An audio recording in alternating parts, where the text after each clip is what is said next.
sare iyo ku-xigeenadiisa dhammaan marti sharafka halkaan isugu yimid waan salaamayaa hadal badan ma soo istaagin waxaan u soo istaagay inaan halkaan ka akhriyo warmurtiyeedkii ay sida wada jirka ah u soo saareen ergadii 220 ahayd oo isugu timid shirweynahan ka soo qayb gashay 5 maalmood la faguraysay marka waxaan rabaa inaan akhriyo mudane madaxweynena aadna dhageysatid waa mahadsantiin bismillaahi raxmaani raxiim wasaaradda arrimaha gudaha federaalka iyo dib u heshiisiinta iyo ergadii shirka ka soo qayb galay waxay si weyn ugu faraxsan yihiin in shirweynaha qaran ee wada tashiga dib u heshiisiinta oo halkudhigiisu ahaa isku daalaye maxay noo dana si habsami leh oo u qabsoomay muddadii u dhaxaysay 13 ilaa 17 Juun 2017 shirweynahan qaran waxaa ka soo qayb galay erga matalaysay dadka Soomaaliyeed oo ka kala yimid dowlad goboleedyada maamulka gobolka Banaadir iyo marti sharaf ka kala socday qaybaha bulshada oo tiradooda ay dhamayd 220 qofood ujeedooyinka ugu waaweyn ee shirweynahan lagu lafaguray waxa ay ahaayeen in la sameeyo xog ururin iyo falanqayn la xiriirta khilaafaadka ka jira dalkeena Soomaaliya 2 in la ogaado baahida dib u heshiisiineed ee dalka ka jirta una baahan in wax laga qabto iyo ujeedada ugu dambaysa oo ahayd in la isla aqoonsado awoodaha aqoonta iyo xirfadaha aan nabadda ku ilaalin karno waxna kaga qaban karno khilaafyada iyo yagleelidda aasaas nabadeed oo dalka iyo dalka oo dhan wada gaara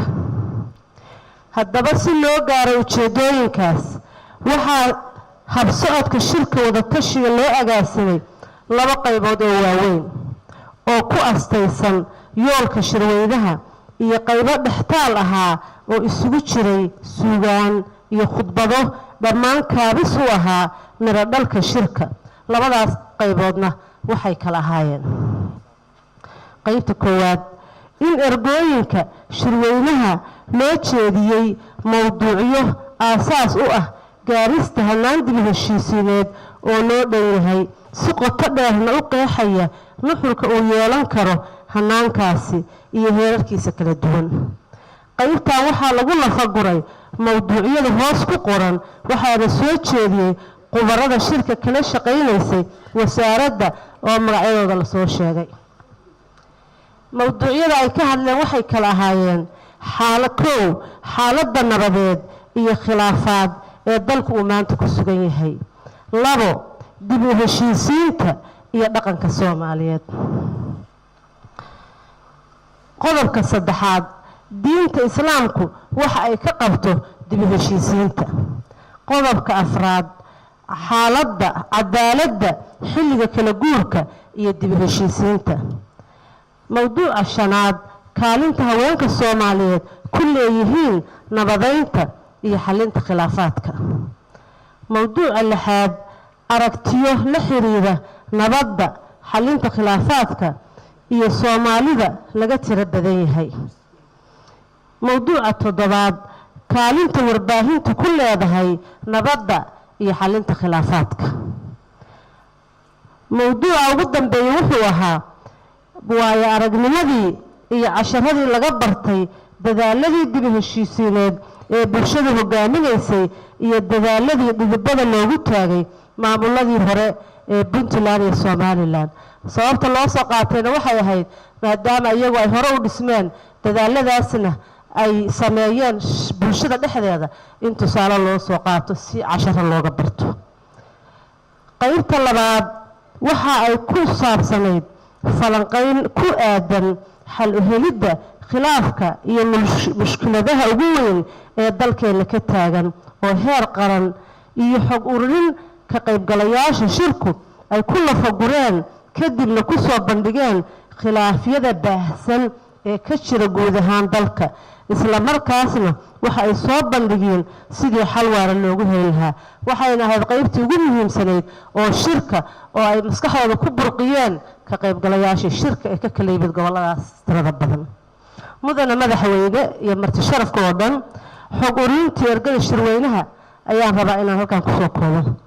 ergooyinkii shirweynuhu ayagoo ku salaynaya macluumaadkii ay xambaarsanaayeen mowduucyadii la soo jeediyey waxaa u suurto gashay in ay si sahlan heer qaran iyo heer deegaanba u fariistaan isla markaana u asteeyaan khilaafyada hadda ka taagan ee waxqabashada u baahan heer qaran iyo heer gobolba si taa loo helana xogo dhammaystiran oo abbaaraya macluumaadka loo baahan yahay waxaa ergada la siiyey oo loo qaybiyey su-aalo hagahaya una fududaynaya in ergada ay falanqeeyaan khilaafaadka kala duwan ee maskaxdooda ka guuxayay mudana madaxweyne nuxurka shirka ka soo baxay wuxuu aan ku soo koobnay dhowr qodob qodobka koowaad in dadka Soomaaliyeed meel kasta oo ay joogaan ay u diyaar garoobaan dib u heshiisiin dhab ah oo dhammaystiran qodobka labaad in si dhab ah heshiisiin waarta looga wada raali yahay oo aan xanaf lahayn loo helo waxaa la dejiyey loo baahday in la dejiyo hanaan ama habraac dhammaystiran oo qeexaya wadadii loo mari lahaa dib u heshiisiin isu soo celisa kalsoonidii iyo walaaltinimadii dadka Soomaaliyeed oo colaadu ay kala irdhaysay qodobka saddexaad in la isbarbar wado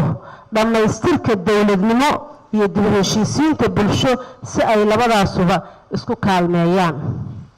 qodobka afraad in dedejinta hanaanka dib u heshiisiintu uu noqdo mid talo badan la geliyo oo turxaan baxsan kalsooni buuxdana lagu wada qabo la wada leeyahay isla markaana abaantiisu ay tahay hirgelinta dib u heshiisiin gun weyn oo dhab ah ku noqotonta run cadaalad iyo is-afis qodobka shanaad in hindisaha dib u heshiisiintu hogaamintiisa iyo hirgelintiisuba ay noqdaan kuwa Soomaali ay leedahay sida maanta halkan aan ugu fadhino oo madax bannaan tahay oo gacanta ku hayso bilow ilaa dhammaad qodobka ugu dambeeya in ay dawladdu agaasinto oo fududayso hirgelinta hanaanka dib u heshiisiinta iyada oo la kaashanaysa maamul goboleedyada dawlad goboleedyada iyo khubarada Soomaaliyeed ee nabadeynta iyo xalinta khilaafaadka ku xeel dheer ma inta halkaan fadhida laakiin dadka Soomaaliyeed oo la bidahayo dib u heshiisiin oo dhan in laga la kaashado mudana madaxweyne waxaan rabaa ugu dambeyn halkaan ka soo jeedino baaqi shirka ka soo baxay shirku waxa uu ku baaqayaa in dawladdu ay hirgeliso ballanqaadkeedii dib u heshiisiinta waa hirgeliso shirkii waa noo bilowday ma sha Allah madaxweynahana waa uga mahadcelinaynaa laakiin inay halkaa ka sii wado midda labaad in dawladdu ay mudnaan gaar ah siiso dhaqaalaheennana ay u qoondayso daminta khilaafyada hadda taagan ee dhiiggu ku daadanayo si hanaanka dawladnimadu uu u hana qaado baaqayaga saddexaad wuxuu ahaa in la taageero oo la tayeeyo hay-adaha iyo qaybaha bulshada ee u xil saaran daminta khilaafyada iyo mushkiladaha ergooyinka shirku xogtooda ay soo ururiyeen qodobka afraad in dawladda federaalka iyo dawlad goboleedyaduba ay si degdeg ah wax uga qabtaan cadaalad darrooyinka sida qaybsiga khayraadka adeegyada awoodda ama matalaadda sidoo kalena xadgudubyada ka dhanka ah bini'aadanimada arrimahaas oo ergooyinka shirku markii ay doodaha hayeen ay in badan ku celceliyeen qodobka shanaad shirku wuxuu ku baaqayaa in la dedejiyo istaraatiijiyadda iyo qorshaha dib u heshiisiinta isla markaana si degdeg ah looga howlgalo colaadaha hadda taagan oo in badan ay ka soo qaybgalayaasha ergadii shirku ay calaamadiyeen dhammaad intaasuu nooga egyahay warmurtiyeedkii guud ahaan ay ka soo baxay shirweynaha iyo ergooyinkii ka soo qayb galay waxaan rabaa hal qodob inaan ku darsado reer mudug baan waxay yiraahdaan hadal baa iga raacay marka halka qodob aan ku darsanay waxa weeye dib heshiisiinta waxaan madaxweyne halkaan aad iyo aad u faalaynay gudaha dib heshiisiinta gudaha laakiin waxaan rabaa inaan hal eray oo xasuusin ah aan soo jeediyo halkaas eray oo ah waxa dadka Soomaaliyeed u qaybsamaa kuwa qurbaha jooga oo caruur iyo dad waaweyn iyo nooc walba leh iyo kuwa gudaha jooga kuwa dibadda jooga maanta waa nabiilaan wadanka intii uu jiray oo dhan dib u dhiskay ka qayb qaateen laakiin waxaan rabnaa inaanu maskaxda ku sii hayno caruurtooda waxay ku hadaaqaan anigu Soomaali maahi aabaha iyo hooyaday baa Soomaali ah 10 sano ka bacdi ma fili doono in la heli doono Soomaali lacag noo soo dirta hadda waxa soo dira lacagta dadka waayeelka oo waaweyn oo Soomaalinimadii iyo wixii la isku ahaa garanaya laakiin caruurta leh anagu Soomaali ma nihin bari lacag kuma soo diri doonaan waxaan rabnaa kale inaanu madaxa ku sii hayno tobanaanka sano oo soo socota inaysan Soomaaliya noqon doonin mid hal af leh hal diin leh hal luqad leh waa mahadsantahay aad iyo aad u mahadsantahay